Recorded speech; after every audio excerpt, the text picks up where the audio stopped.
బహిర్భూమికి వెళ్లిన ఒక యువతిపై దుండగులు అఘాయిత్యానికి పాల్పడి దారుణంగా హత్య చేశారు. మృతదేహాన్ని ముళ్ల పొదల్లో పడేశారు.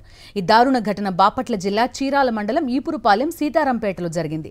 ఉదయం 5:30 గంటల సమయంలో యువతి ఇంటి నుంచి రైల్వే ట్రాక్ సమీప ప్రాంతానికి బహిర్భూమికి వెళ్లిన సమయంలో ఈ దారుణం జరిగింది.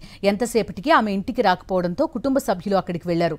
విగత జీవిగా పడి ఉన్న కుమార్తెను చూసి కన్నీరు మున్నీరుగా విలపించారు. డీఎస్పీ ప్రసాదరావు, సీఐ సత్యనారాయణ ఘటనా స్థలానికి చేరుకుని దర్యాప్తు చేపట్టారు. జిల్లా ఎస్పీ వకుల్ జిందాల్ ఘటనా స్థలాన్ని పరిశీలించారు. నిందితుల్ని పట్టుకునేందుకు 5 స్పెషల్ టీంలు ఏర్పాటు చేస్తామన్నారు.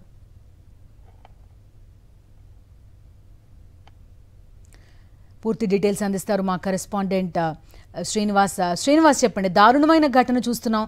2 అంశాలు ఇందులో. ఆ అమ్మాయి పరిస్థితి ఒక అంశం, రెండో అంశం బహిర్భూమికి రైల్వే ట్రాక్ దగ్గర వరకు రావాల్సిన పరిస్థితి. చాలా పేద కుటుంబము, కుటుంబంలో 2 ఆడపిల్లలు, మొదటి బిడ్డ 21 సంవత్సరాలు ఉంటాయి. అయితే చదివించే స్తోమత ఉన్నటువంటి తల్లిదండ్రులు ఇంటర్మీడియట్ తోటి ఈ పాప విద్యను ఆపేసి ఇంట్లోనే టైలరింగ్ వృత్తిని నేర్పించే ప్రయత్నం చేస్తున్నారు. టైలరింగ్ చేసుకుంటూ ఆ కుటుంబాన్ని ఎంతో కొంత చేదోడు వాదోడుగా ఉన్నటువంటి ఈ అమ్మాయి ఇవాళ విగత జీవిగా మారిపోవడం అనేది తెల్లవారేసరికి చాలా విషాద స్థాయిలో అనుకున్న చాలా దారుణమైన ఘటనగా ఆ ప్రాంతం మొత్తం కూడా ఒకసారి వెలుపుతుంది. ఇదంతా కూడా ఖచ్చితంగా ఆ ప్రాంతంలో రైల్వే ట్రాక్ కి దగ్గర జరిగింది కాబట్టి అది కూడా తెల్లవారిన తర్వాత సుమారు 5:30 నుంచి 6 గంటల మధ్యలో ఈ ఘటన జరిగింది. సో ఆల్మోస్ట్ తెల్లవారినటువంటి సందర్భంలో బహిర్భూమిలో ఉన్నటువంటి యువతి ఎంతసేపటికి ఇంటికి రావాలని వెళ్ళినటువంటి తల్లిదండ్రులతో ఒకసారిగా అక్కడ డెడ్ బాడీ చూసి షాక్ అయిన పరిస్థితి ఉంది. సో ఇదంతా ట్రాక్ వైపు రాత్రంటూ బంజారాలో తిరిగే బ్యాచ్ ఉండే అవకాశం ఉంది. సహజంగా చీరాల ఈపురుపాలెము అలాగే చీరాల రైల్వే ట్రాక్ ప్రాంతంలో వైట్ నడిపించేటువంటి మొత్తం ఆస్వాదించే ఒక బ్యాచ్ తరచు తిరుగుతూ ఉంటున్నటువంటి పరిస్థితి ఉంది.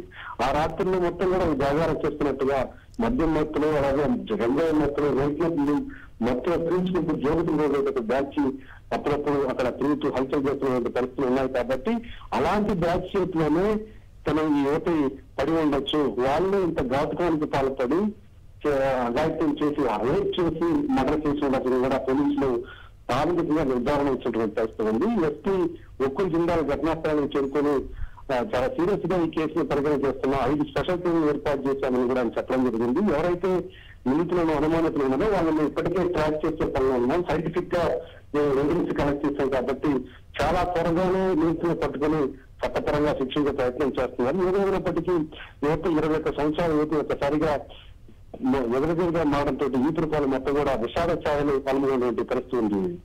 Okay Srinivas, thank you. అమ్మాయికి చనిపోవడం అమ్మాయి డెడ్ బాడీ ఇక్కడ రైల్వే పట్టాల దగ్గర దొరికింది. సో దాని మీద కేసు నమోదు చేసి ఈపురుపాలెం పోలీస్ స్టేషన్లో మర్డర్ అండ్ రేప్ కేసు నమోదు చేసి దానికి ఇన్వెస్టిగేషన్ స్టార్ట్ చేయడం జరిగింది. సో ఇక్కడ సీన్ ఆఫ్ క్రైమ్ అంతా విజిట్ చేశాను. సీన్ ఆఫ్ క్రైమ్ దగ్గర అమ్మాయి చెప్పళ్ళు, ఒక వాటర్ బాటిల్, అమ్మాయి బట్టలు దొరికాయి. సో ఇన్వెస్టిగేషన్ సైంటిఫిక్ లైన్స్ మీద అన్ని కోణాల నుంచి అన్ని ఇన్వెస్టిగేషన్ చేయడం జరుగుతూ ఉంది.